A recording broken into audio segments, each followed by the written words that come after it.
¿Buscando una oportunidad? ¡No encuentro nada! Mira la página de Banca Habitat. Tus sueños se cumplen aquí. Residencial La Junia, en Muchamiel.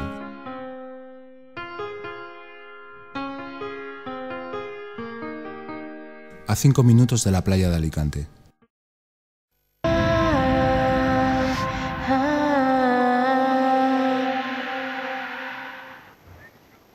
Y después de esta pausa seguimos aquí en Terapia, en este espacio para la psicología en vivo, y estamos hablándoles de psicología forense, y seguimos aquí con Vanessa Linde, psicóloga forense. Buenas noches otra vez. Hola, otra vez, Jorge. Con Juan, que acaba de contarnos su caso. Buenas noches. Y ahora quiero presentarles a Javier Beltrán. Buenas noches, Javier. Buenas noches. Javier es abogado y nos va a poder ofrecer pues ese otro enfoque, esa arista que nos faltaba para comprender esta situación perfectamente. Javier, desde tu punto de vista, ¿cómo se trabaja en colaboración el abogado y el psicólogo forense? Pues tenemos que tener en cuenta que la presentación final de ese informe en un procedimiento judicial que determina que el abogado, siempre evidentemente según la parte que represente, está ciertamente involucrado, debe de provocar que nosotros tengamos una cierta separación. Lo cierto es que el cliente, cuando contrata el servicio del abogado, puede ser que conozca o no conozca a un psicólogo, pero lo cierto es que remite bastante a la profesionalidad o a la experiencia del letrado, cuál es la elección de ese psicólogo, de su interés. Y nosotros tenemos, pues ciertamente, los psicólogos con los que vamos trabajando, gabinetes de psicología, para hacer estas pruebas o estos informes previos que determinarían un poco, en este caso, por ejemplo, por hablar de lo que es tan recurrente ahora, la ley de custodia compartida, la ley 5/11, pues funcionamos con una serie de psicólogos a los que nos gusta darle los máximos hechos objetivos, sin meternos en el trabajo de los psicólogos. Vanessa sabrá perfectamente de qué hablo, porque nosotros solo somos la parte que va a defender y no queremos involucrar ni contaminar, como se suele decir, ¿no?, en procedimiento más bien jurídico, contaminar el trabajo de estos profesionales en la referencia, en este caso concreto, a estos menores que son objeto de la pericia de los psicólogos. Entonces, en ese caso nosotros procuramos de una manera muy profesional poner en contacto al cliente, los menores en este caso, porque podemos hablar de este caso, podemos hablar de otros, ¿no?, de incapacidades o temas de accidentes con graves perjuicios, por ejemplo, psicológicos, que alguien ha sufrido y que queremos evaluarlos precisamente para una posible responsabilidad civil. Pero intentamos, en cualquier caso, y por contestarte la pregunta, no meternos en su trabajo, que bastante difícil es. ¿Tú estás de acuerdo, Vanessa, en que es importante mantener esta objetividad? Sí, sin lugar a dudas. Es importante que nosotros tengamos una relación totalmente objetiva con la persona que vamos a evaluar, en este caso con su cliente, para realizar lo mejor posible ese informe, ¿no? Sí que es verdad que hay veces que nos metemos. Te llama, sí, inicialmente, ¿no?, te llama el abogado o la abogada haciéndote una muy amplia introducción, ¿no?, del caso, de lo que ocurre, de lo que pasa, del enfrentamiento entre las partes. Y claro, en este caso uno tiene que estar muy consciente de que va a ver a ese cliente por primera vez y tiene que hacer una valoración de la situación, ¿no?, actual, sin dejarse influir porque claro, en este caso ellos buscan, ¿no?, un objetivo, tienen un objetivo dentro del procedimiento que es totalmente diferente al nuestro. Por lo menos así tenemos que... Claro, dos objetivos totalmente legítimos, pero en diferentes... También pensar que muchas veces el cliente, ya un poco con la experiencia, intentas dejar fuera eso, pero muchas veces logra conseguir el envenenamiento de su abogado para que se le traslade de una manera o de otra lo que ha dicho, ¿no?, la presentación. Pues te voy a mandar a un cliente cuyos hijos quiero que digas o quiero que me pruebes que tienen un trastorno de, por ejemplo, en este caso, un síndrome de alienación parental, en cuanto a que mi cliente me está diciendo que están todo el rato diciéndole cosas de él, que la madre le habla mal, etcétera. No, sería un caso. Y efectivamente sí que les damos la llanda, como se suele decir, pero nos frenan bastante porque al final, fíjate que es cierto que la emisión de ese dictamen que podemos aportar como prueba de parte tiene que ser lo más, en este caso, objetiva posible de su parte. Muy bien, Javier, has mencionado el síndrome de alienación parental, que de él hemos hablado antes un poquito, y yo creo que es interesantísimo. Juan, ¿tú crees que en tu situación puede estar ocurriendo algo de este tipo? Hombre, yo creo que puede ser. Y conociendo a la madre y conociendo a mis hijas, Tiene toda la pinta porque, claro, es vivir el día a día con tus hijas, te dan un poquito de rechazo, o sea, rechazo hacia mí, claro. ¿Notas ahí un cambio? Claro, un cambio un poco brusco. Estás con ellas y te dicen papá esto, papá lo otro, mamá dice esto, mamá dice lo otro. Cambio en la actitud, ya no están a lo mejor tan alegres, tan contentas, están un poquito reacias hacia mí cuando estoy con ellas, o un poquito alerta. Parece que como si la madre le hubiera dicho cualquier cosa sobre mí. Javier y Vanessa, cuando un paciente una persona acude a vosotros a comentaros un caso de estos, ¿qué es lo que hacéis? Claro, perdona una cosa que ha dicho muy importante. Empezamos a notar cómo, por ejemplo, los menores no se quieren ir. Tengo que decir también que opera de la misma forma inversa, es decir, el síndrome de alienación parental es padre, pero puede ser también de la madre, es decir, que notamos como, por ejemplo, los menores no se quieren ir con el que le toca, el custodio en este caso, que puede ser el padre o la madre, pero no se quieren ir de la casa cuando ya han estado con él 2 días. Es curioso. Entonces ahí empezamos a notar lo que le puede pasar a Juan, que efectivamente las hijas no se quieran ir con él, o que le diga a la madre que no se quieren ir con él, pero luego el domingo por la noche seguro no se quieren ir de casa de usted, ¿no? Hombre, tampoco es mi propósito. Lógicamente yo quiero disfrutar de mis hijas igual que cualquier padre. Claro. Entonces, claro, cuando te presenta este caso de que voy a recoger a mis hijas y de repente te dicen cualquier cosa como que me ha dicho mamá que no corras en el coche, que vas muy loco, absurdeces, ¿no? Pero bueno... Nosotros, además, fíjese lo que dije Juan, que Vanessa me dará la razón. Nosotros efectivamente en este caso separamos mucho lo que nos dice el cliente, porque realmente la pericia que hace el psicólogo, en este caso el informe, es determinante para saber si eso que nos está contando el cliente es cierto. Nos encontramos muchas veces que por un muy buen trabajo realizado en una pericia, lo que nos han contado era absolutamente falso. E incluso sacamos o se deduce muchas veces de preguntas a los menores o al cliente cosas que no sabíamos de lo que estaba verdaderamente ocurriendo. Y eso es precisamente la objetividad del informe, que bueno, pues los psicólogos a base de test lográis engañar, ¿verdad? Es muy famoso el caso de que le preguntan a un niño cuando llega, ¿tú tienes miedo a algo? El niño, no. Y al cabo del rato, con otra pregunta distinta, pues ¿tienes miedo a los tiburones? Dicen que sí. Entonces son muy hábiles y le dan la vuelta a todo. Por eso en el tema de los menores se les logra sacar verdaderamente la verdad.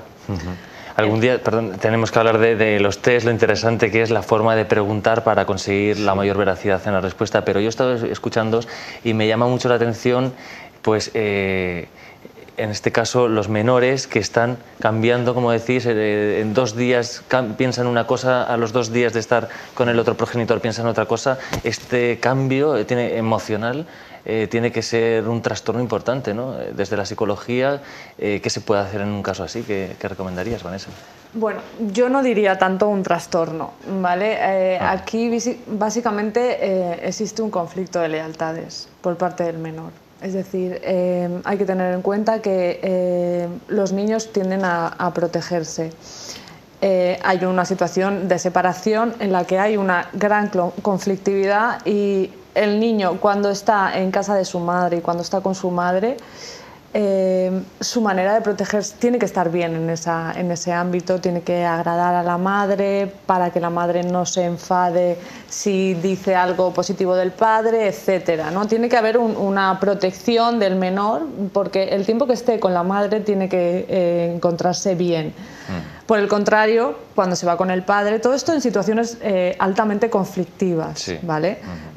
Cuando se va con el padre, evidentemente también tiene que convivir en ese ámbito que es diferente y por lo tanto tiende a agradar también a esa parte. Pero por eso yo busco también el tema de la custodia compartida, de tener a mis hijas, porque yo también tengo derecho a demostrar a mis hijas que las quiero y que tengo un afecto sobre ellas, porque si no, yo pienso que tendrían trastorno mis hijas si mi mujer solo tuviera su custodia.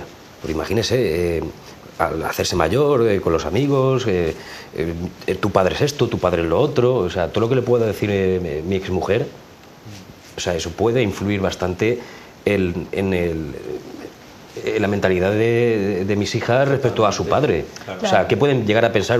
Que soy un monstruo o algo parecido. O sea, yo pienso que a lo mejor la posible coacción de su madre el poder ese que tiene sobre la decisión del pensamiento de su padre, de cómo su padre, qué es su padre, eso yo pienso que hace que se puedan trastornar en un posible futuro. Además, siempre decimos, Claro. y me lo confirma Vanessa, los niños son verdaderas esponjas. Claro. De hecho, pueden pasarse perfectamente las vacaciones de verano, que suelen corresponder, ahora se dividen en 4 periodos de 15 días. Normalmente tenemos en cuenta los meses de julio y de agosto, ¿no?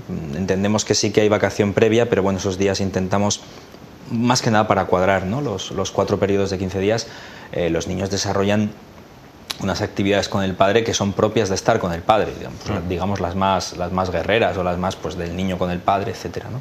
Y ahí sí que se crea un vínculo muy importante, que por eso realmente se ha promulgado, se ha publicado y se intenta que así funcione la custodia compartida en muchos países, precisamente no para garantizar una igualdad de géneros, ¿no? Pues lo mismo el padre que la madre, no se trata de esto, se trata de que lo que se llama al final es el principio favor fili, que es el derecho de que el niño esté en las mejores manos siempre. Por eso interviene siempre en procedimientos de familia el Ministerio Fiscal. Se trata del niño. Muchos clientes dicen yo quiero, y le frenamos en seco. No, tú no quieres, quieres tus hijos. Pues mi mujer tiene la casa, que puede ser el caso de que pueda pensar aquí Juan. Claro. No, la casa es de sus hijos, hasta que sean independientes y económicamente o mayores de edad que puedan ganar dinero para mantenerse.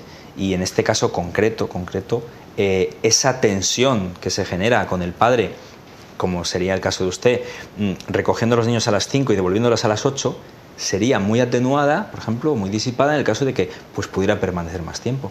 Tampoco promulgamos nosotros, por ejemplo, en el asesoramiento a un cliente, que sea semanas continuas. Dentro de esa semana proponemos que el no custodio, sea el hombre o la mujer, pueda ver a sus hijos perfectamente la tarde de lunes o de miércoles un rato, para no perder ese hilo que es tan importante.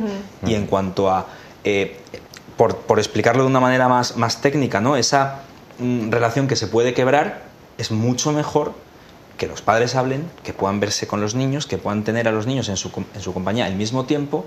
Pero también hay que entender que la ley está por encima y ahora parece ser que en la Comunidad Valenciana por lo menos lo que se va a imponer es la custodia compartida. Cuanto antes hablen entre ellos, los padres mejor. Claro, es un poco lo que decía Juan, ¿no? Está claro que lo ideal es una custodia compartida, no por nada, sino porque los niños tienen que desarrollarse de forma equilibrada y recibir el cuidado de ambos progenitores, porque es así como se necesita, ¿no? Para un desarrollo funcional efectivo y bueno y positivo. Entonces ya no se trata, como dice Javier, de no es que yo quiero, el padre quiere, la madre quiere, no, es que eso es lo adecuado. Claro. Para los menores. Lo que ocurre es que, tú sí que supongo que lo habrás visto más a menudo, cuando hay mucho conflicto entre las partes, es muy difícil tener una custodia compartida, puesto que no se trata solo de lo que dice luego la sentencia de 15 días contigo, 15 días conmigo, sino que luego surgen otro tipo de cosas. Por ejemplo, hay un día que yo no puedo porque pasa no sé qué, tengo que hablar contigo para que me cambies o para que me digas, o tengo que ir al médico, ¿qué te parece? Claro. ¿Vas tú? ¿No voy? Quiero decir, tiene que haber una comunicación fluida y es indispensable para que haya una custodia compartida efectiva. Y para ampliar un poquito el enfoque, Javier, ¿en qué casos es fundamental el informe psicológico forense para determinar hacia dónde se decanta el juez? Claro, efectivamente los ámbitos son como las jurisdicciones, ¿no? Sabéis que tenemos la jurisdicción civil, que es todo el tema de reclamaciones, contratos, familia, que está incluida, el tema penal fundamentalmente en estos dos. En el ámbito civil, cada día más nos encontramos pues, precisamente en el ámbito del derecho de familia con la necesidad de que acudir a un juzgado para que una persona ajena pueda realizar las pruebas que son lo que llamamos el gabinete psicosocial allí. En Alicante, por ejemplo, hay 2 juzgados de familia, mantienen el mismo, pues muchas veces muchos clientes prefieren que a sus hijos, para realizar en su caso una petición o para interesarse verdaderamente si están bien, realice el peritaje un externo al juzgado para luego aportarlo como prueba. En este ámbito, que sería el ámbito del derecho de familia, es muy utilizado el que por parte de un psicólogo experto e independiente se pueda realizar un peritaje en el que, insisto, procuramos no meternos porque al final es el bien del menor. No nos olvidemos, como estamos diciendo, que son esponjas. Los niños notan, pero con unos sensores terriblemente. Yo lo vengo viendo muchísimos años y notan con sensor cualquier tipo de crispación, la más pequeña que sea, que hay entre los padres. Entonces, en el ámbito de la familia postulamos precisamente que, salvo que, como suele ocurrir también, que ahora hablaríamos de temas económicos, ¿no?, de cuál es el coste de ese informe pericial, se aplique. También, por ejemplo, en temas de reclamaciones por responsabilidades civiles, que hay pues derivadas, pues ¿quién no ha tenido un accidente de tráfico? ¿Quién no ha tenido que alegar pues que mantiene una depresión a consecuencia de algo que le ha ocurrido?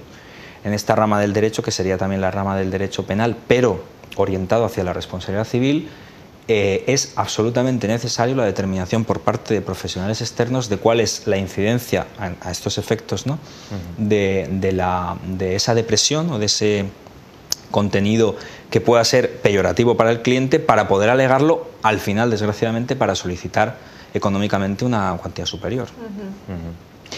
Hablabas de la importancia de los temas económicos.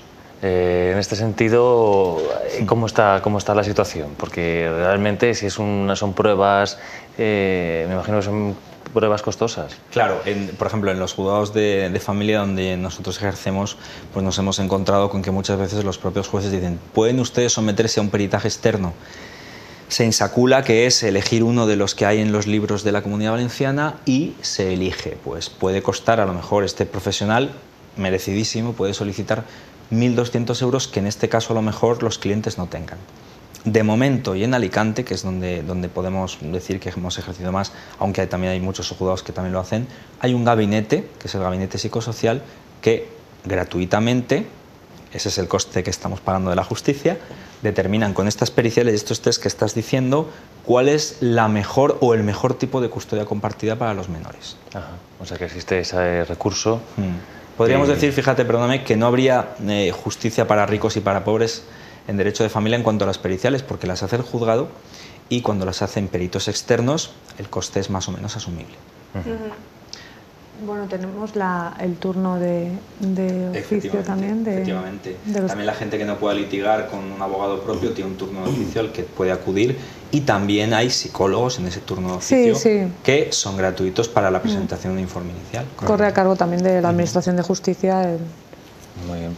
¿Y en qué otras áreas existe esa colaboración entre psicólogos y abogados? Prácticamente en el área del derecho penal tenemos muchísima relación también, hablaríamos de psicodependencias, o sea, dependencias también de tóxicos. Nosotros muchas veces, sabéis que la condición de toxicómano de una persona puede ser considerada en unos casos como un agravante, en otros casos como un atenuante.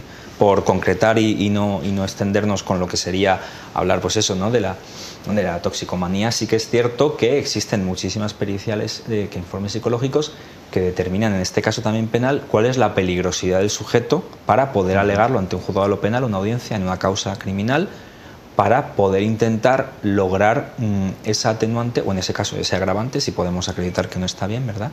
Y utilizarlos como peritos muchísimo más intervenís muchísimo más, ¿verdad?, en estas causas, para probar cuál es la tipología de una persona, que a lo mejor en el tema de la familia. Sí, en este caso también se utiliza. Nosotros también, en este caso en concreto de la toxicología, trabajamos en colaboración con las unidades de dependencia, en este caso si han sido tratados, y colaboramos, ¿no?, con diferentes centros a los que hayan podido acudir, etcétera. Por ejemplo, en este caso de adicciones, ¿sería posible que este gabinete hiciera una analítica que verificara si realmente la persona está consumiendo una sustancia? También, bueno, en ese caso, aparte del psicólogo, sí que hablaríamos ya más de psiquiatría forense. Por ejemplo, en un caso, volviendo por el caso de familia, ¿no?, en un caso de por ejemplo, una presunta alegación de un esposo o una esposa, no es por hablar de género, que diga que no quiere, por ejemplo, compartir, en este caso, desconozco también el caso concreto, pero la posibilidad de que el cónyuge no quiera que su esposo o su pareja, de hecho, quiera tener a su hijo, nos llevaría a determinar también una pericial. Muchas veces dicen, pues no quiero que vaya porque consume sustancias, pues se puede solicitar un informe psiquiátrico con unas periciales, en este caso sí que son más caras, con el tema de el consumo de cannabis o de cocaína en pelo, etcétera, pero sobre todo basándonos en lo que es la psicología, sí que se puede determinar por parte de un psicólogo, que podemos llevar de perito de parte en un procedimiento criminal, la nula peligrosidad de ese sujeto, o que sea, ¿verdad, Vanessa?, sea se ha reintegrado un poco en la sociedad o que habiendo estado en un periodo de desintoxicación está mejor y puede estar con su hijo. Muy bien, como nos queda muy poquito tiempo, yo para terminar me gustaría saber qué le podéis aportar a Juan, cómo enfocaríais su caso, qué es lo que le podéis recomendar. Claro, Bueno. sobre todo eso, una orientación para que cada vez que vea yo a mis hijas pues no me sienta como que estoy forzando a dos niñas a que estén con un desconocido, que no se sientan obligadas, que no tengan un rencor hacia su padre por culpa de una tercera persona, pero bueno, en fin. Mira, yo a nivel jurídico, que es la parte que me toca, Vanessa puede a lo mejor pulirte más lo que son los datos personales tuyos con las niñas. Lo primero que te aconsejo es paciencia, porque si las niñas además son pequeñas, pues es complicado, ¿no? Que puedas recuperar eso que tenías cuando estabas con ellas a diario, pero sobre todo que tienes una ley que te ampara, que tienes unos juzgados de familia a los que acudir con profesionales que van a velar al final por el desarrollo de tus hijas, por el interés de tus hijos, y que en el tema de la pericial que planteaba si era conveniente o no era conveniente, pues que te des cuenta que la pericial va a determinar al final si tus hijas están bien, no lo que quieran o lo que no quieran, porque los niños, como ha dicho Vanessa, son muy volubles y cambian, ¿no? Lo de la estrategia, pero que sí que puedan determinar de alguna manera qué es lo mejor para ellas. Si para ellas lo mejor es la custodia compartida, no dudo que se te concederá. Claro, lo que pasa es que es el miedo que tengo yo, claro, la niña de 3 años pues igual todavía no asimila lo que ha pasado, ¿no? Pero claro, ya la de 7 pues ya empieza un poquito a ya pensar por sí misma y a dejarse, absorbe también lo que le pueden decir por otro lado. Pues en esos test que te podrá hacer un gabinete a nivel privado se determinarán muchas más cosas de las que te imaginas y así precisamente podrás ver si eso lo solicitas o no lo solicitas como prueba privada. Claro. Lo que pasa que, bueno, en primer lugar, sí que es verdad intentar un poco tener tú, ¿no?, alguna información con las niñas, hablar con ellas e intentar ver a ver qué les está ocurriendo, ¿no? A ver si son capaces de expresarte un poco qué es lo que ocurre. Si es así, que tienes indicios de que hay una cierta manipulación negativa por parte de la otra parte, evidentemente aquí habría que actuar de alguna forma, sobre todo por el bien y la estabilidad de ellas, ¿no? Lo que ocurre es que, bueno, entramos ya en un ámbito un poco complicado, porque en este caso se puede proceder a una pericial psicológica, pero como sabes, Javier, necesita el consentimiento de la parte custodia. Conocimiento hay de que se pueden decir cosas, porque las niñas... ¿por qué mamá dice esto? Tampoco voy a entrar en detalles, no ahora, pero ¿por qué mamá dice esto de ti? ¿Por qué mamá dice esto, lo otro, tal? Entonces, conocimiento de cosas hay. No sé cómo es vuestra relación, el de la madre contigo, quizás... Bueno, un poquito tirante, lógicamente, porque tampoco ha pasado hace tanto tiempo que ha pasado, entonces está un poquito ahí. Si no está muy deteriorada, sí que podríais llegar a... Hombre, bueno, podemos hablar. Exactamente, hablar y mostrarle a la otra parte tu preocupación de que tus hijas crees que se sienten mal y que algo ocurre y quizás... Lo que pasa es que a veces puede ser un poco agresivo. Es que son para toda la vida las niñas, claro, o sea, vais a estar... Puede ser agresivo el tener que explicarle a la madre, hablar con ella eso. No sabe, ahora mismo no sabría decirte qué reacción podía tener ella. Entonces, claro. De ahí mi consulta y mi... Sí, también explicarle lo que hablábamos de que al ser esponjas, cuanta menos cosas diga el uno del otro, mejor. De hecho, hay un decálogo publicado ahí en el juzgado que dice eso, ¿no? Que intentar evitar a que los hijos sean las armas arrojadizas del uno al otro. Lo que pasa es que eso es muy complicado. Muy bien. Ese decálogo, quiero hacer un paréntesis porque podrán encontrarlo nuestros espectadores en nuestra página web, terapia.tv, porque nos parece muy, muy interesante, ¿eh? O sea, que se amplia de información. Pues nada más, se nos acaba el tiempo. Yo agradeceros de verdad que hayáis podido venir a contarnos vuestra experiencia en vuestras profesiones, a Javier, a Vanessa, a Juan. Muchas gracias por haber venido. Muchas Gracias a ti. Y nosotros, cambiando de tema, vamos a ver, como cada semana, en conexión, que tienen en común la psicología con una disciplina muy curiosa. Vamos a verlo.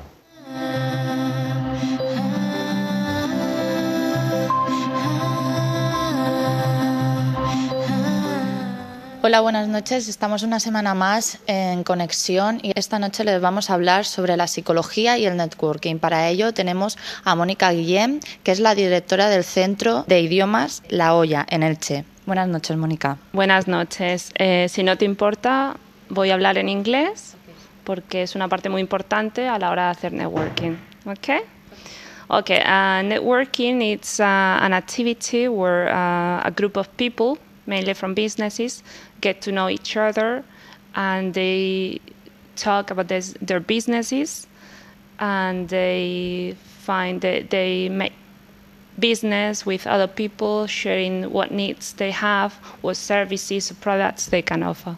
¿Cómo utilizas el networking en tu trabajo? Well, we do it through different means. We belong to different associations, and there we talk about what services we can offer, and they let us know if they need that, if they know about somebody who needs that kind of service. And we also go to events. It's very important nowadays to be up to date with that kind of activities, and you had to try to get in contact with different business because you never know when you are going to find some people who needs your service. ¿Hasta qué punto crees que es importante la empatía a la hora de traducir un idioma o a la hora de hablarlo? It's really important because apart from learning the language, is important that you get to know the culture and the people. Especially you want to do business in different countries. You know, you had to approach people, what things they like, what things they don't like, those kind of things. Mónica, como profesora de inglés, ¿crees que es importante enseñar a un niño un idioma desde una edad temprana? Well, I think it's not only important, but it's essential if we want the child to acquire a good pronunciation, mainly because children are able to pick sounds that we don't have in Spanish, and they are able to that. They are able to that before they are 6 years old. So if we manage to teach them those sounds before that age, they won't have any problems to be able to listen to those sounds we don't have. And also they are very receptive at that age. And through games and stories and songs, they learn a lot of vocabulary and sentences, which is... Okay. Gracias. Seguimos hablando de networking y ahora le vamos a hacer una pregunta a John, que es director de Futura Formación. ¿Qué te aporta a ti el networking en tu crecimiento personal y profesional? Hola, buenas noches. Para mí el networking es súper importante, pero es una actividad que significa que vas a sitios y conoces a gente, no es una cosa extraña o nueva, es lo que hacemos de día en día. Vamos a lugares, conocemos a gente. Esa gente, algunos tienen las mismas ideas como tú y otros no, y muchas veces encuentras una sinergia entre las ideas que tienes. Como aquí en el Business English Day tenemos gente que también quieren usar idiomas en su vida normal, y entonces para mí, cuando voy a un sitio y encuentro a gente y conozco a unos, hago amigos y conozco a gente que a veces son muy importantes. Y que yo también es ver lo que puedes traer, lo que puedes aportar a esa relación. Muchas veces puedes ayudarles a las personas, no es buscar recibir, es buscar maneras de dar en tu vida. Aportar a la gente que conoces. Muchas gracias, John. Gracias, ha sido un placer aparecer en este programa y hasta la próxima vez. Y nosotros terminamos esta entrevista tan interesante esperando que les haya gustado y hayan aprendido un poquito qué es el networking y la importancia de los idiomas. Les veo la próxima semana en conexión con otras disciplinas. Buenas noches. Y estamos ya en la última sección de nuestro programa, en consulta, donde sabéis que atendemos vuestras sugerencias, donde podéis contarnos vuestro caso y un equipo de profesionales se encargarán de atenderlo. Tenéis que enviarnos vuestras sugerencias al correo electrónico consultas@enterapia.tv.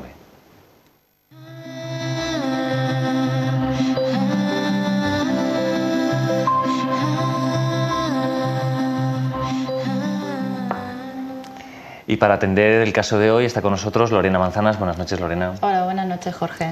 ¿Qué consulta hemos elegido para hoy? Pues hoy nos ha escrito Jesús y nos dice que qué aporta la risa, ¿no? Que le han estado hablando que la risa genera... es buena para la salud, ¿vale? Y bueno, ha escuchado algún tipo de terapia, sobre todo lo de la risoterapia, que se ha puesto muy de moda, y nos pregunta pues que a ver si le podemos explicar qué es la risoterapia y hablar un poco de lo que aporta la risa. Muy bien, pues vamos a intentar aportarle algo a esta persona. Esperamos. ¿Es lo mismo el sentido del humor que la risa, para entrar en materia? No, la risa en sí es un reflejo, ¿no? Es algo fisiológico. El humor está en las personas. Cada persona es diferente, ¿vale?